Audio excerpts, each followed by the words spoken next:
تفتكري ايه السر اللي يطلع الفراخ المشوية باللون الروعة ده بالشكل اللي يجنن ده والريحة قلبة الدنيا وجايبة من اخر الشارع؟ فيها اسرار وتركات صغيرة كده، تابعيني هتلاقي كل جزء فيه تركاية. تعالوا بينا نسمي الله ونشوف هنعمل ايه. الفراخ بتاعتي انا مسكتها غسلتها كويس قوي بخل وليمون وعملت فيها فتحات كده علشان التتبيله تدخل جواها. هتقولي لي انت عامله وراك ليه؟ عشان احنا كلنا بنحب الوراك يا جماعه، فهتلاقوني في معظم الفيديوهات بعمل وراك بس. بالنسبه بقى للتتبيله انا هحط طماطم وبصل. طبعا الكميه حسب كميه الفراخ اللي عندك. انا عملت بصلايه كبيره حلوه كده وطماطمتين حلوين. البهارات بتاعتي ملح وفلفل وبهارات مشكله وبابريكا مدخنه، بس كده. انا مش هحط اكتر من كده المره دي. وهحط بقى شويه دبس رمان. دبس الرمان في التتبيلات يا جماعه بيخليها حكايه فعلا، يعني جربيه وهتدعيلي. هنحط بقى الحاجه بتاعتنا في الكبه كده كلها، وهنحط معاها نص كوبايه ميه، وادي التوابل بتاعتي اهي، وشويه دبس رمان. وهحط بقى نص كوبايه ميه وهضرب الخليط ده وارجع لك. انا خلصت الخلطه بتاعتي اهو. لو مفيش كبه يا جماعه شفشق الخلاط عادي، بس انا اصلا شفشق الخلاط عندي بايظ. هحط التتبيله بتاعتي بقى على الفراخ وهنقعها في التتبيله دي شويه، مش اقل من ساعتين، ممكن يبقى اكتر، ممكن تبقى ليله تبقى احلى طبعا.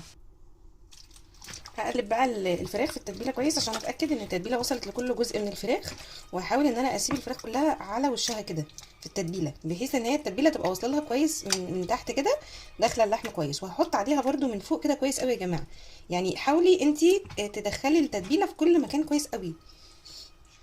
بصي لحد لما تبقى ايه بالشكل ده كده، التتبيله غطيتها حلوه قوي وواقفه عليها من كل مكان كده، هو ده اللي احنا عايزينه. هنسيبها بقى تتنقع في التتبيله بتاعتها. وشويه البهاريز اللي كانوا في الكبه احنا حاطين عليهم شويه ميه، وهنخلي الميه دي على جنب وهقول لك هنعمل بيها ايه. انا بحب اعمل خضار تحت الفراخ دي، خاصة لما ببقى عاملاها جنب حاجة ناشفة زي المكرونة البشاميل. ما كنتش عاملة شوربة ولا حاجة، فانا قطعت الخضار بتاعي بالشكل اللي انتي شايفاه ده كده. قطعت بصل وقطعت فلفل اخضر وفلفل اصفر وطماطم وجزر. تقدري تحطي الخضار اللي انتي بتحبيه، مفيش اي مشكلة. انا بحبها بالخضار، ممكن تعمليها من غير خضار خالص. ممكن تقطعي الخضار بالطريقة اللي تعجبك انتي او اللي تريحك انتي. قطعت الخضار بتاعي بالشكل اللي انت شايفاه ده، وهبدا ان انا احط كله في الصينيه اللي انا هسوي فيها الفراخ. وهحط عليه ملح وفلفل بس مش اكتر من كده. ليه؟ علشان انا الفراخ بتاعتي متبله بما فيه الكفايه، وهتنزل من التتبيله بتاعتها على الخضار ده. طب انا مش عايزه اعمل الخضار ده عادي يا ست الكل، ما تعمليش الخضار ده مفيش اي مشكله. اعملي الفراخ على الجريل، اعملي الفراخ في الفرن في الصينيه على طول كده. بس انا قلت لك انا حابه اعمل الخضار ده علشان يبقى زي خضار سوتيه كده مع الاكل، او بديل للسلطه. الخضار بتاعي كده جاهز اهوت. هسيبه بقى يشرب من بعضه كده شويه قبل ما احط عليه الفراخ، يعني بسيبه نصايه كده وبعدين احط عليه الفراخ. فاكرين بقى شويه الميه اللي قلنا عليهم في الكبه دول؟ انما نرميهمش، هنستخدمهم. هنحطهم كده بقى على الخضار بتاعنا، وهنحط كمان نص كوبايه ميه، وهنرص الفراخ بتاعتنا على الخضار ده. بصي انا رصيت الفراخ ولسه معايا بقى التتبيله، هحط التتبيله بقى فوق الفراخ كده. بصوا يا جماعه بتطلع خطيره، والتتبيله دي بتنزل بقى على الخضار تحت بتبقى روعه بالشكل ده كده. وبعدين هديها دهنه زيت، وهغطيها بقى بورقه زبده، وبعدين فويل. ما بحطش الفويل على الاكل على طول، علشان استخدام الفويل ملاصق للاكل على طول دي حاجه مش كويس، حاجه مش صحيه. فحطي بس ورقه زبده الاول تحت الفويل، وبعد كده حطي الفويل بتاعك عادي، وغطي الحاجه بتاعتك عشان تبقى مخموره، تستوي كويس بسرعه وما تنشفش منك وما تاخدش وقت طويل. انا حطيت التتبيله بتاعتي اهوت بالشكل ده.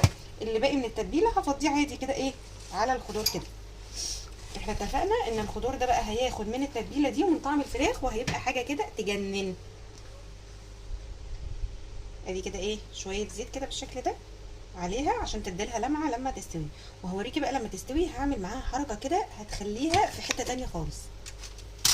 هندخلها طبعا على فرن سخن. ادي ورقه الزبده اهي الاول، بعدين هنحط فويل، وهندخلها على فرن سخن جدا على الارضيه على درجه حراره 220. لما الاقيها بدات تغلي اهدلها النار واسيبها تستوي براحتها، وارفعها على الرف عشان الخضار ما يتحرقش.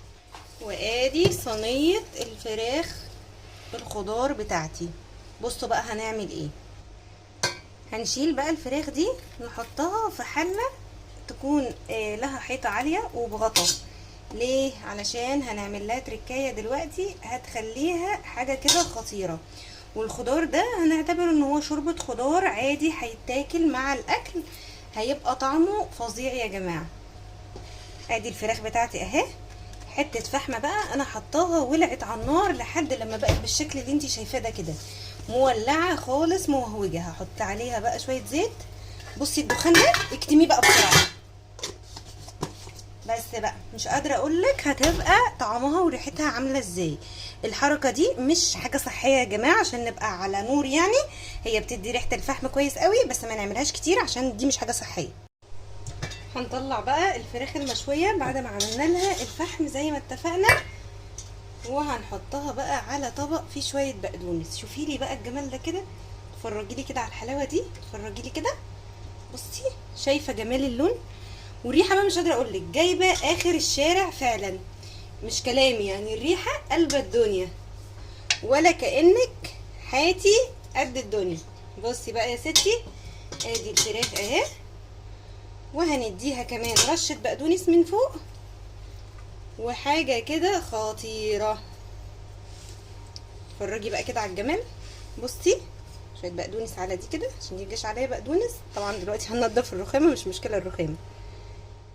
بصي الفراخ البيتي المشويه خطيره يا جماعه. بصي مستويه ودايبه تجنن، تحفه، حاجه كده قمر. جربيها بطريقتي وهتعجبك.